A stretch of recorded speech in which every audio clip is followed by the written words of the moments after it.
we're switching gears today to try to induce labor. I'm currently 38 weeks pregnant, 3 centimeters dilated last I checked at my last appointment, and nothing I'm doing is working, so let's try to do something different. Today, we relax. And what better way to relax than to float in a pool? Step 1, buy a bikini that fits, because I actually have not gone swimming this entire pregnancy, even though it's been in the hottest months in Vegas. I don't know why I haven't swam. I also needed to go get my son a floaty so he could swim with me. I called my parents up. I said, listen, your girl's coming over. I'm gonna float around all day in your pool. Is that okay? They said, come over, please. We would love to have you. So that's what we did. Also, guys, I've officially scheduled an induction. I'm not someone who would like to go past 40 weeks. It's a personal choice. I know everyone feels so differently about it, but that's just me personally. So the induction is scheduled, but the goal is to go into labor naturally before then. Before getting in the pool, I made myself a sandwich. I did peanut butter and apricot jam. Kind of a weird combination, but it's so good. You should try it. Also, if you've never tried cream cheese with apricot jam, you should. It's delicious. Well, I was outside all day. Nick and my mom were actually cooking. They were making kufta so that we could freeze for postpartum. I have this floaty for the pool that you could stick your belly in, and actually I've never used it in the pool. I've only ever used it to lay on to give my belly some relief, to actually be able to like lay on my stomach. And speaking of belly, mine has definitely dropped. I could feel her lower and she's no longer really high up in my ribs. I have to say, floating in the pool was the first time in my entire pregnancy that I felt zero pain. I couldn't feel my belly at all. It was amazing. If I had a pool in my backyard, I would literally be in it 24/7. I was out here alone for most of the day, which kind of sucked because I was getting a little bit lonely. Also, here I was having contractions, which is why my belly is shaped very odd. It was so hot outside, almost unenjoyable. So I took a break, went inside and watched my mom and my husband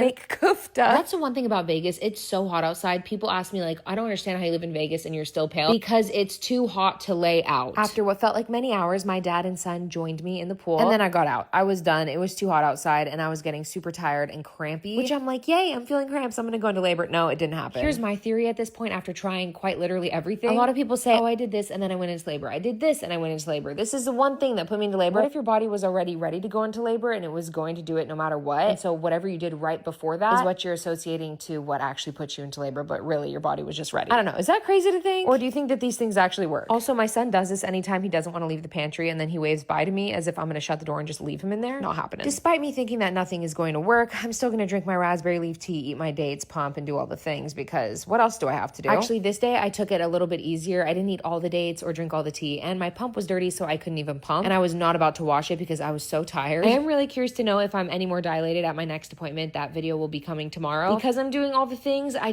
really want to know. I want to know if it's doing anything to my body whatsoever. My hair wasn't that dirty, but I was like, you know what, let me wash it tonight just in case something happens in the middle of the night. I just really want to have clean, fresh hair. At this point, I have to chug my raspberry leaf tea. It just does not taste good to me. So I chugged and chugged and chugged. And then it was time to finally shower. I have this little bench in my shower that I pulled up and basically sat in the entire time because there's so much pressure down there and the lightning crotch is not fun. But anyways, maybe I'll go into labor tonight. I'll be sure to keep you guys posted.